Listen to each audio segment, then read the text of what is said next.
Hello again and welcome to the Gospel of Mark. You know, you may think you're either a good actor or you really like this Gospel, Jim. No, it is my favorite. The other three are good, but when they have the choice of which one of your children, you can't vote about the favorite. Gospels, you can. And I'll stick with Mark over and over. So that's an honest reaction. Father Mike, I think you feel the same way. Father Mike happens to be the director of worship for the Diocese of Fresno and pastor of Immaculate Heart of Mary Parish in Hanford. Dr. Robert Maldonado definitely feels that way. He is in the philosophy department at California State University, Fresno, and it's a joy to have both of them back as always. Could we look at chapter 9, Greg, all of those passages that we're going to look at? Let's look at them quickly all together and let Father Mike and Robert tell us why they become chapter 9. What do we have here? Well, we're picking up from the Transfiguration and the prediction of Elijah. Chapter 9:14 with the epileptic boy is one of these few miracles that we'll see in the second half of the Gospel. And then it's immediately followed by the second Passion prediction, so that second part of the triple that I talked about last week is happening here. And then the disciples, again, are going to have their negative reaction to that in the dispute about greatness, followed by Jesus' teaching in contrast to greatness, and then sort of a series of sayings and episodes sort of round out the rest of chapter 9. And that brings us up to Father Mike, who's going to share with us a very interesting narrative about the epileptic boy that is healed by Jesus. Father Mike? Okay. And when they came to the disciples, they saw a great crowd about them and scribes arguing with them. And immediately all the crowd, when they saw him, were greatly amazed and ran up to him and greeted him. And he asked them, "What are you discussing with them?" And one of the crowds answered him, "Teacher, I brought my son to you. He has a mute spirit. And wherever it seizes him, it dashes him down, and he foams and grinds his teeth and becomes rigid. And I asked your disciples to cast it out, but they were not able." And he answered them, "O faithless generation, how long am I to be with you? How long am I to bear with you? Bring him to me." And they brought the boy to him, and when the spirit saw him, immediately convulsed the boy, and he fell on the ground and rolled about, foaming at the mouth. And Jesus asked his father, "How long has he had this?" And he said, "From childhood. And it was often cast him into the fire and into water to destroy him. But if you can do anything, have pity on us and help us." And Jesus said to him, "If you can, all things are possible to him who believes." Immediately the father of the child cried out and said, "I believe, help my unbelief." And when Jesus saw that a crowd came running together, he rebuked the unclean spirit, saying to it, "You mute and deaf spirit, I command you, come out of him and never enter him again." And after crying out and convulsing him terribly, it came out, and the boy was like a corpse, so that some of them said, "He is dead." But Jesus took him by the hand and lifted him up, and he arose. And when he had entered the house, his disciples asked him privately, "Why could we not cast it out?" And he said to them, "This kind cannot be driven out by anything but prayer." Robert, what's the first thing you think we need to notice here? Well, I guess the first thing is we refer to this as the epileptic boy, but that's just based on the description of what's going on. It's a demon spirit. I think again it's a very important miracle in this second half. It kind of parallels the Gerasene demoniac story that we saw back in chapter 5. Not exactly parallels, but that the Gerasene demoniac happens in pagan territory. This is in the synagogue, and so Jesus is cleansing the world in the Markan overall narrative. It's also obviously got some death and resurrection symbolism to it as well. You know, he becomes like a corpse and is dead, and then of course the role of faith and prayer as central. Sadly contrasting the disciples again, right? Jesus sort of, back in 23, if you can, all things are possible to the one who believes, but the disciples couldn't cast the demons out, so they didn't believe sufficiently. Father Mike, as you preach on this text, how will you help people appreciate some of the depths of it? Well, again, as I think Robert says, faith is an element. Faith is going to help. Faith and prayer, but there's more than that. There is also that sense of depth in what you hear and see. The people around Jesus at the moment still had great doubt, great distrust, great conflict of what Jesus could do, and Jesus once again walks into a situation where they have tried on their own and it hasn't worked. And he's here to preach something different, something new, power of another world, power of the reign of God. And how you're going to touch into that power is going to be through faith. That your faith means taking kinds of risks you've never taken before. We have to do that often in our own life. What we see around us, what we sometimes see as solutions and resolutions by use of power, the use of a lot of other things, don't always work. So it does call for faith. It does call for another world in prayer and self-sacrifice. And again, the whole idea of the spirit world, sometimes it's not so much a spirit world from outside, but within us as we deal with those personal conflicts and trying to make decisions and choices. And again, I think death, so often we have personal deaths, spiritual deaths, and then it needs to be resurrected, rekindled, renewed. Faith does that over and over again. One last thing that I'd like to say is, it struck me only this time. The disciples usually don't comprehend. We figured that out over week, every week. They don't understand. But they also can't do it either, because Jesus commissioned them to heal and to cast out demons. That was their job. The fellow says, I talked to your disciples, they couldn't do it. They were not able. So then Jesus says, which he normally says, can't you guys understand? This time he berates them, oh, you faithless generation, how long am I going to be with you? How long am I going to bear with you? Bring them to me. You guys can't do it. I guess I got to do it myself. It's so frustrating, I think, and Mark is portraying the frustration of somebody that's working with people who just can't get it. They don't comprehend, and they don't act appropriately either. But Jesus patiently, eventually, does model the type of behavior that he wants us to follow. And we're going to see that as we keep going in this chapter. There's a lot of beautiful things to teach us. Moving on to the next passage, I guess it's... Can I say one? Please. Sorry, but one last thing about the... I think it's good to show the sort of alternative that Jesus is providing here, because these, it's important to emphasize what these demons do, what these bad spirits do. The Gerasene demoniac story back in chapter 5, the man was living in the tombs. He was gashing himself with stones. This demon is obviously convulsing the boy. It also is casting him into the fire and water to destroy him. So all these, sort of powers that are for destruction. It's also important that the spirit is a mute and deaf spirit. So it silences the boy's voice. So he cannot speak, he cannot hear, he cannot participate well. And so, again, the kind of powers of the world against the reign of God are constricting the human and keeping them from flourishing in the fullness that God intends. Exactly.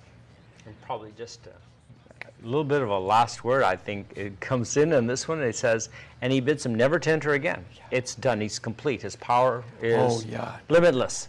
So I think that's another thing is Jesus' power is limitless. He says, do not ever enter this boy again. Be gone. And I think that just kind of finishes it off, if you will. Just says, be gone, never again. Yeah, that's a beautiful little detail not to be missed. Robert, can you share with us the second prediction, brief as it is? And they went on from there and passed through Galilee, and he would not have anyone know it, for he was teaching his disciples, saying to them, the Son of Man will be delivered into the hands of men, and they will kill him, and when he is killed, after 3 days, he will rise. But they did not understand the saying, and they were afraid to ask him. Father Mike, what's your initial response to the second passion prediction? Well, Mark already knows the end. He knows already what's going to happen. So he's going and putting this out a little beforehand. And again, it's, if you will, Mark is saying, Jesus knows. He's putting it out there. I am going to be delivered. I am going to die. The disciples, on the other hand, are not catching on. They don't want to catch on. They don't understand. They're fearful. They don't want to die. They don't want to join up. It's like the old saying, I'm not joining up for this cruise. If this is where it's going to take me, I'm going to hit an iceberg. I would stay at home. And I think the same thing. I'm not going to ask questions because I'm not quite sure I like where this is going. Now, the next passage that Father Mike's going to read is also, as Robert said, the finishing touch to this idea that Jesus predicts, and then they don't get, and then there's a teaching. So, Father Mike. They came to Capernaum, and when he was in the house, he asked them, what were you discussing on the way? But they were silent, for on the way they had discussed with one another who was the greatest. And he sat them down and called the 12, and he said to them, if anyone would be first, he must be last of all and the servant of all. And he took a child and put him in the midst of them, and taking him in his arms, he said to them, whoever receives one such child in my name receives me. And whoever receives me receives not me, but him who sent me. So, Robert, what wisdom would you share with us at this point after the second passion narrative? Well, again, this is continuing that pattern of negative reaction. And again, Mark is emphasizing it's on the way. The way is the way of discipleship. And what they turn out to be discussing on the way is who was greatest. So they're clearly concerned with position, right? With power, with being great.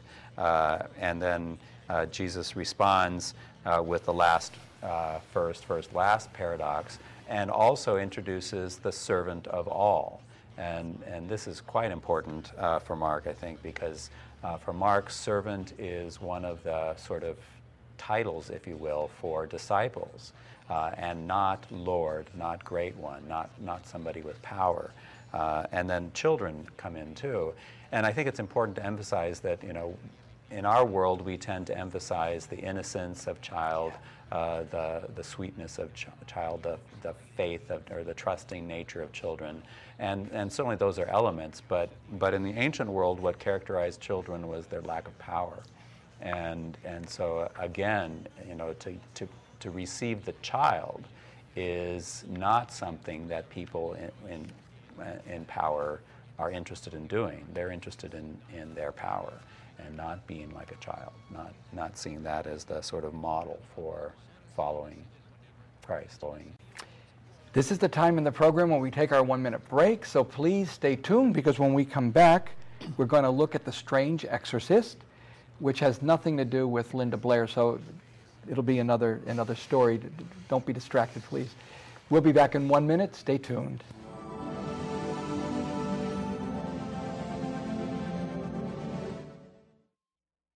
KNXT thanks all its loyal viewers and respected businesses who have supported your Catholic television station. Now you can support KNXT with program underwriting by having your name, your company's name, or organization associated with your favorite program. Detailed information about you or your company will appear before and after each program or day part you select. Keep the quality and spiritual message alive and make a difference. Call 559-488-7440 today or go online at knxt.tv to find out more about program underwriting on KNXT. Hello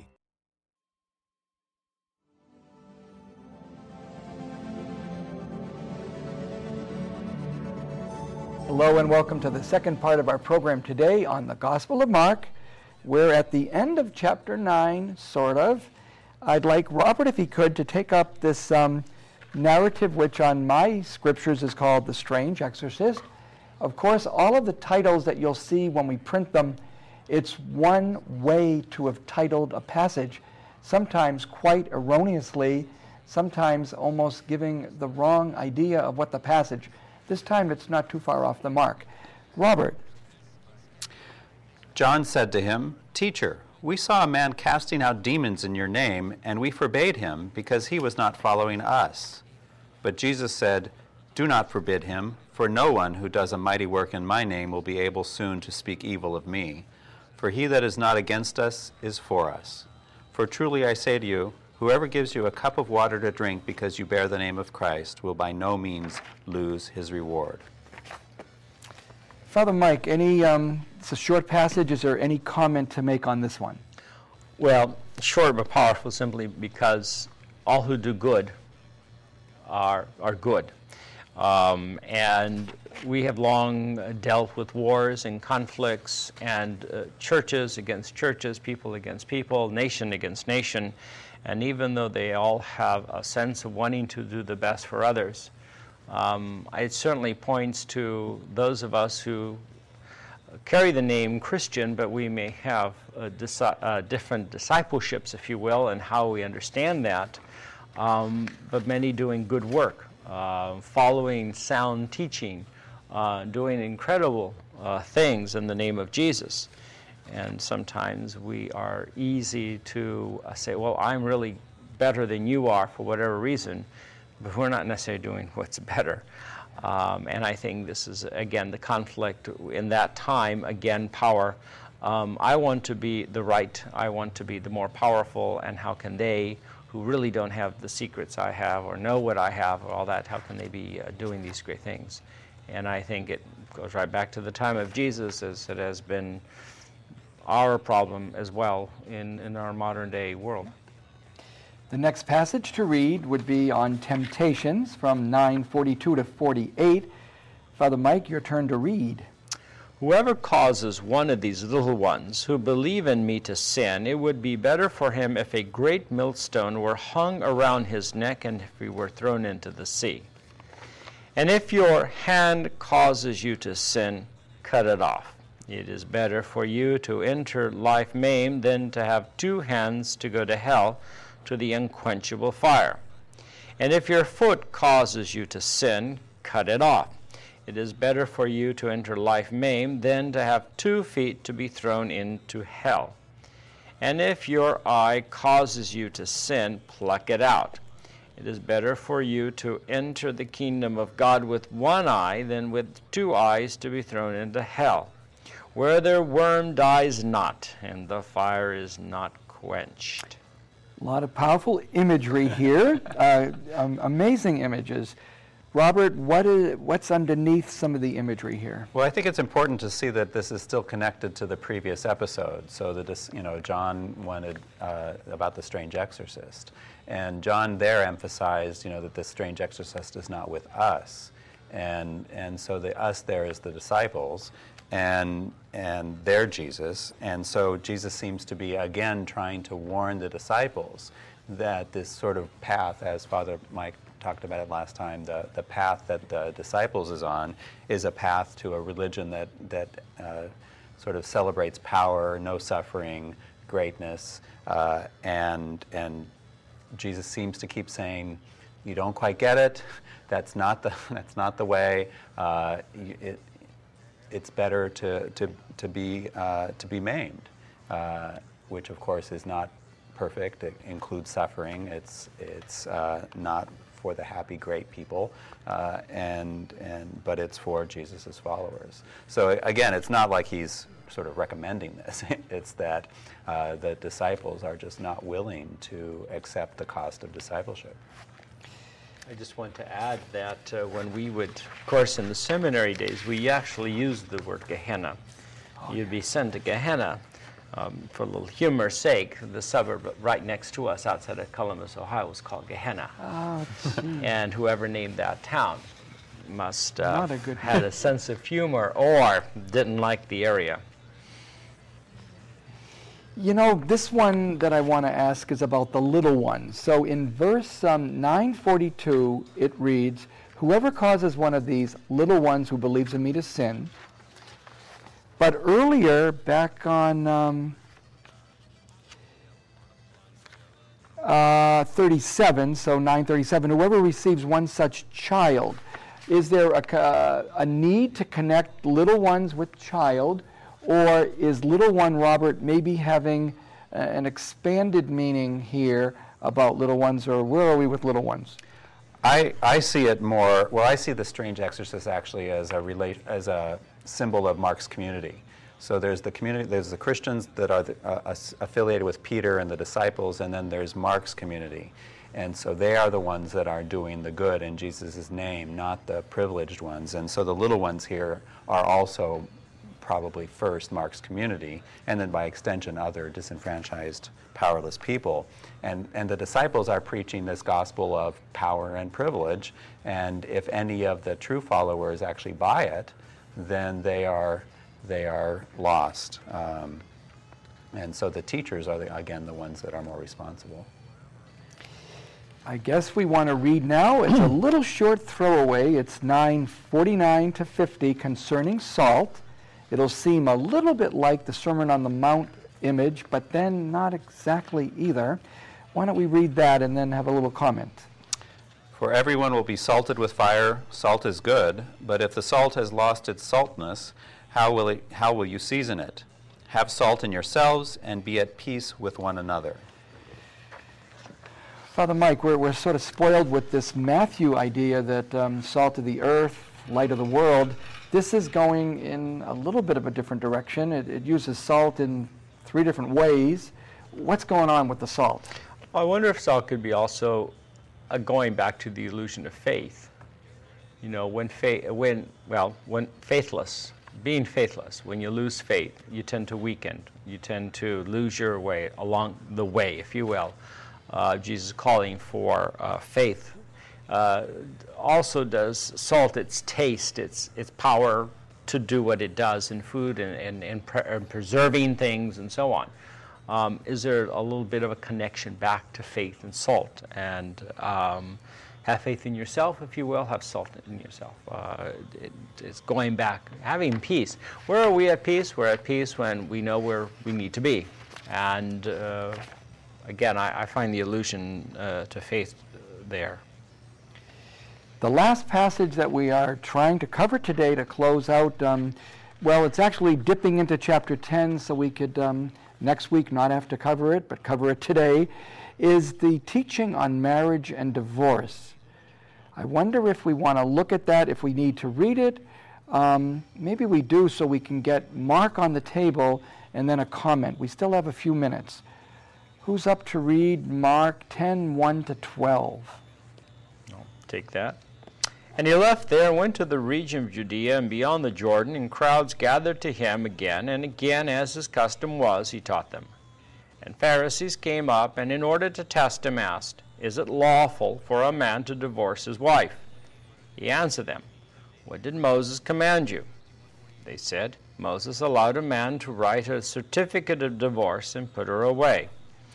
But Jesus said to them, "For your hardness of heart, he wrote you this commandment.